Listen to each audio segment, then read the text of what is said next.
la esposa de un dirigente de la Federación Agraria murió aplastada por un tractor. Es un drama que se vive en esa parte de nuestro país y agradecemos que nos atienda en esta tarde de viernes la colega, el periodista de Chaco, Javier Muñiz.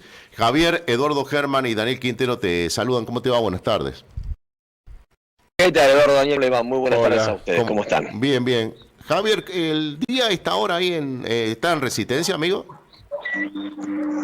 ¿Perdón? ¿El día? El día, ¿cómo se presenta? Sí. No, muy bueno. Excelente, excelente. Una jornada muy primaveral, muy tranquila, una temperatura ideal. Ojalá siga así un buen tiempo. Esto seguramente va a cambiar, pero una jornada muy agradable. Muy lindo día. ¿Ustedes tienen invierno? Así, invierno para camperas, ¿saben tener así o no? Sí. De hecho, estuvimos pasando los días más crudos de esta primera parte del invierno. Con temperaturas bajo cero durante por lo menos 2 días. Sí, tenemos días muy fríos, pero tenemos el 80% del año con altas temperaturas, o temperatura media. Sí. Ahora nosotros para los primeros días de agosto ya se nos termina lo que es el invierno, la etapa invernal, y ya empezamos a vivir la primavera, que nos va a durar hasta los primeros días de septiembre. Ya calculamos que para la primera semana de septiembre ya las temperaturas vuelven a cambiar. Y después, bueno, soportar los calores de verano que nos van a acompañar seguramente hasta fines de marzo o abril, por allí del próximo año. En medio de todo esto, bueno, lo que decida la naturaleza, ¿no?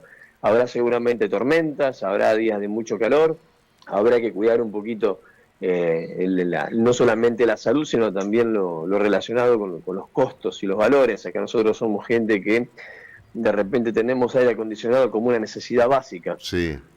Así que bueno, imagínate por allí, eso se toma de esa manera y los valores y los costos de pagar esa necesidad es muy elevado. Sí, sí, igual que acá. Bueno, muchas gracias por esta parte. Bueno, Javier, ¿qué ha sucedido con la situación del dirigente de la Federación Agraria, que vemos que tiene gran revuelo político también? Mira, más allá del revuelo político, en realidad no generó una tristeza tremenda, porque fue un accidente tremendo, pero tremendamente lamentable. No hubo nada más, bueno, es algo gravísimo, pero es una cuestión que es una desgracia, no hay palabras para explicarlo si no es de esa manera. Él estaba manejando su tractor, cosa que hacía habitualmente con su familia, porque son gente de campo. De hecho, estaban haciendo una limpieza en su campo y estaban incluso arando para preparar la tierra para volver a trabajarla. Y es algo que hacían habitualmente con su esposa, incluso su hijo estaba por allí también. Y en un momento iban los dos sobre el tractor.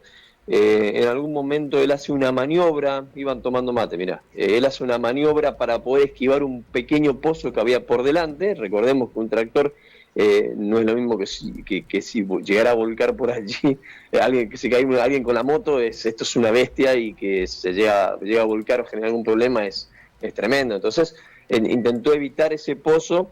Al maniobrar, la señora, entendemos que no estaría bien sujeta dentro de la máquina o en la máquina, y cayó del tractor con la desgracia de que no tuvieron tiempo de reacción para maniobrar de otro modo y evitar que la rueda pase por encima de ella, ¿no? Así que bueno, pasó esto, que cayó del tractor, la rueda la pasó por encima y bueno, falleció a causa de las lesiones producto de esto en forma inmediata. Así que bueno, aplastada por una rueda sería, ¿no? Sí. Una desgracia tremenda. Claro, pues nosotros por ahí no lo tomamos a Chaco, y Chaco creció mucho con el tema del campo, ¿no? O sea, hay mucho trabajo de campo. Sí, el interior del Chaco básicamente vive y se sostiene a partir de lo que es la producción agrícola-ganadera. Sí. Entonces los campos que hay acá son muy grandes y en realidad la gente que viene ya como familia de campo es tradición, bueno, que lo trabaje la misma familia. En general son familias destinadas a este tipo de tareas. No son familias para nada citadinas, son familias que vive de su producción. Muchos tienen campos muy grandes, tendrán producción grande, con personal, con empleados, con gente a cargo, pero no deja de ser, la mayoría de los casos, campos familiares, y que lo trabaja la misma familia. Es familia del campo, literalmente eso.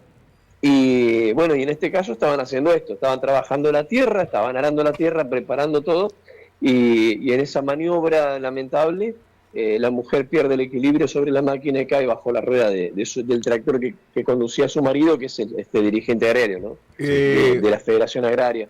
Javier, pero fue absolutamente accidental. Perfecto. Se llamaba, es el mismo nombre tuyo, ¿no? Javier Druisanich. ¿Está bien? Druisanich. Javier Druisanich es el nombre del señor. Sí, es el nombre del hombre que iba conduciendo el tractor. De hecho, hubo testigos de las cosas, estaba el hijo por allí también. Sí. El mismo testimonio de quien estaba viendo esto, que fue, bueno, debe haber sido algo horroroso. El mismo testimonio es el que aclaró todo, ni bien llegó la policía y empezaron a hacer los trabajos de investigación. Las dudas fueron sacadas inmediatamente. De hecho, lo primero que uno sugiere es que pudo haber sido, no sé, un descontrol del vehículo, alguna discusión o algo por el estilo, pero no hubo absolutamente nada de eso. La señora iba tomando mate, sentada al lado del hombre en el tractor, y bueno, es una desgracia. Es algo que, mira, la verdad que lo pienso y todavía trato de entenderlo, no hay manera de que uno pueda entender lo que puede sentirse en un momento así. Es terrible. La familia, por supuesto. Claro. Bueno, además, no los conozco personalmente, pero destrozados, ¿no? Por lo que estoy leyendo, Javier, como decís vos, sí, padre e hijo vieron el momento, ¿no? Porque ya se cae y claro. Por ahí queda feo decirlo, ¿no? Pero la explicación que encontré en un medio chaqueño es que, bueno, el arado literalmente pasó por encima de esta señora, no murió en el acto, no había forma de salvarla. Estoy leyendo que Druisanich... No había manera. No había manera, claro. Druisanich estaba muy activo en términos mediáticos y políticos, según leo, porque él estaba en contra de la eliminación del fondo algodonero y había tirado una frase que decía: se suavizó la provincia y estamos en un problema grave. Hacemos mucho cereal, pero no tiene buena rentabilidad. Sí, bueno, a ver, nosotros tenemos un enorme problema. Mirá, nosotros en la provincia de Chaco, la producción algodonera es el bastión de la provincia, pero histórico. Es decir, la provincia de Chaco crece en torno al algodón. Y de alguna manera todo este problema que se genera con la quita de beneficios por parte de la nación hacia todos los sectores, en el interior de la República Argentina especialmente, genera muchas complicaciones. Todo el aporte que teníamos, no hablemos solamente del aporte desde el punto de vista monetario del sector algodonero, porque estos fondos, si bien son un fondo que beneficia a la producción algodonera, también sostiene la estructura para poder seguir generando los ingresos que la provincia necesita desde su propia producción agrícola e incluso hasta la ganadera, en muchos aspectos, con otros recursos que también se fueron retirando. Acá estamos hablando de situaciones en las que la provincia de Chaco empieza a caerse o empieza a mover su estructura económica de forma negativa, cuando empiezan a retirar los recursos económicos desde las coparticipaciones federales. Nosotros tenemos 70 municipios en la provincia. 70. La coparticipación federal es 70 municipios. La coparticipación federal es un recurso económico que viene por derrame, es decir, llega a la provincia del Chaco y se derrama sobre los municipios ese dinero. Esos recursos se les retiró a los municipios, se les retira a los intendentes, se les retira a la provincia. Cuando empieza a achicarse la coparticipación federal, empiezan los grandes problemas, porque mucho de ese dinero iba destinado inclusive a abonar salarios al personal de la administración pública en la gran mayoría de los municipios, pero aparte a sostener infraestructura dentro de los municipios. Y es un dinero que todos sabemos que es un aporte de todas las provincias de la República Argentina a partir de sus propios municipios con impuestos que llegan a la nación, y después eso se redistribuye en porcentajes de acuerdo a lo que está previsto hacerlo para las provincias. Nuevamente ese dinero vuelve a las provincias y se derrama sobre los municipios. Todo eso es un enorme problema. Cuando las provincias empiezan a perder esos recursos, porque nosotros, no te lo digo yo, pero sí lo he leído y he escuchado a personas relacionadas con la economía local plantearlo, cuando nosotros empezamos a ver esta situación, desde el interior de la República Argentina, empezamos a sentir que el gobierno nacional gobierna para Buenos Aires. ¿En qué sentido? Todas las políticas que se llevan adelante no se llevan adelante pensando en el interior profundo de la República Argentina. Se llevan adelante de acuerdo al movimiento económico que se está viendo desde el centralismo. Javier, disculpame. Ese es el gran problema. Javier, disculpame un minuto. Sí.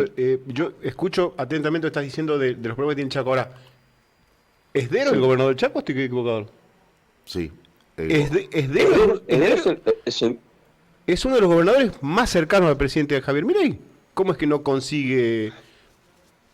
Le ha votado todo, lo acompaña, es uno de, bueno, ahí fueron en alianza o no.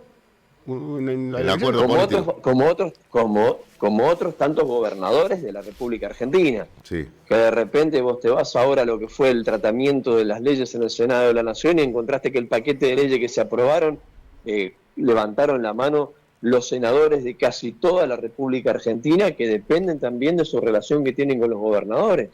Ahí estuvo. Acá nosotros tuvimos 3 senadores levantando la mano para la aprobación de ese paquete legislativo. A ver, hay un problema con toda esta historia que es el quién cumple con la palabra en todo lo que se planteó en aquel gran pacto de mayo. El gran problema que tenés es que de alguna manera el sector que mayor interés tenía en que se empiecen a aprobar leyes a su beneficio, que era el gobierno nacional, termina siendo quien levanta el pie del acelerador a la hora de mantener y sostener las estructuras provinciales y deja a los gobernadores en llanta con toda esta historia, porque los deja muy mal parados. Los gobernadores dependen también del centralismo del gobierno nacional en muchos aspectos económicos. La provincia del Chaco no tiene una industrialización que permita que la provincia se sostenga por sus propios medios en un 100%. Depende, en cierto modo, de muchos de los recursos que la nación estaba enviando en forma permanente, pero no de ahora, desde siempre. Es decir, no tenemos una provincia que pueda independizarse al 100% de los recursos económicos, porque si bien tenemos un movimiento agrícola ganadero importante, no tenemos una industrialización que nos permita avanzar por nuestros propios medios en todos los aspectos posibles. Necesitan de los recursos nacionales. Te bajan las coparticipaciones, te sacan, por darte un ejemplo muy rústico, digamos, de algo del día a día, te sacan los subsidios al transporte, por ejemplo, y acá los transportes están empezando a bajar la cabeza y hay empresas que probablemente empiecen a quebrar desde el punto de vista del transporte público de pasajeros. Acá tenés un problema, van a empezar a suspender personal que trabaja en empresas de colectivo porque no tienen cómo pagar los sueldos, cómo sostener su economía, y a partir de todos los problemas que el transporte público se fue generando en el área metropolitana, por ejemplo, Resistencia y alrededores, la gente dejó de tomar colectivos. Entonces tampoco tenés un ingreso en el boleto que puedas decir, bueno, con el boleto sostengo todo, porque tenés que pagar haberes que están muy elevados, haberes muy bajos, pero elevados en cuanto que son personas que han luchado por su salario hasta tal punto que tuvieron un ingreso medianamente superior o mejor al de muchos otros sectores que también son asalariados. Entonces tenés un problema, te estás quedando con problemas de transporte, se te está generando todo un conflicto. Acá nosotros, seamos claros con esto, nosotros como trabajadores de prensa, por más que nosotros publiquemos los aplausos, también sabemos lo que son las lágrimas, porque estamos trabajando con los dos sectores. Trabajamos con el gobierno, que por allí te muestra las cosas lindas y las cosas buenas que están haciendo, que son muchas, pero también estamos trabajando con la gente que está encontrándose con un problema cada vez más grande desde el punto de vista no solamente económico, sino también desde el punto de vista de su vida social y pública o privada, pero de alguna manera esa vida que uno acostumbraba a llevar, que ya no la puede llevar por un montón de razones, sobre todo económicas, y estamos viendo el otro lado también, y tenés 50% de sonrisas por el lado de la gestión, pero también tenés 50% de lágrimas por gente que vio que todo se le vino abajo. Entonces tenemos un enorme problema desde el punto de vista social, económico, político, que es muy grande. Es muy grande.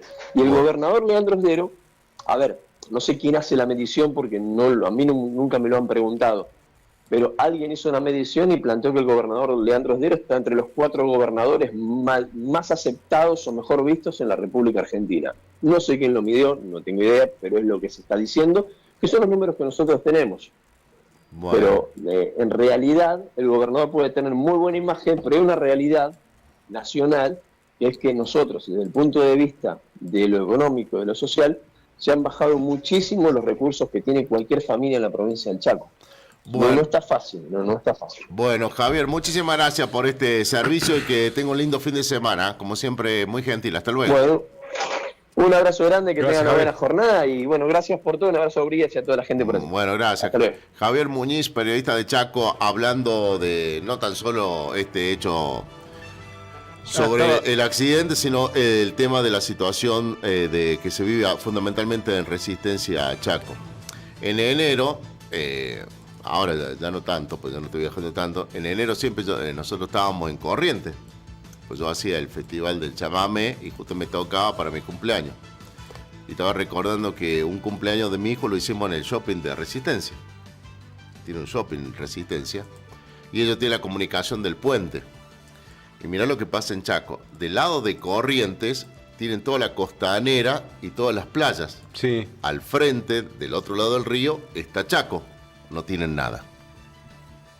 No tienen costanera, nada. Bueno, ese tema de las inversiones, recordemos que gobernó mucho tiempo Capitanich allí con toda su gente. Y con millones que le daba a Emerenciano Sena y a las famosas orgas, ¿no? Ahí sí. También se fue mucha plata. Por eso, cuando escucho esto de que la gente dice, ¿por qué no se da tal cosa? Bueno, porque para atrás elegimos cerrar los ojos ante un montón de cosas, ¿no? Bueno, el amigo Jorge Giacobbe nos ha enviado las emociones que genera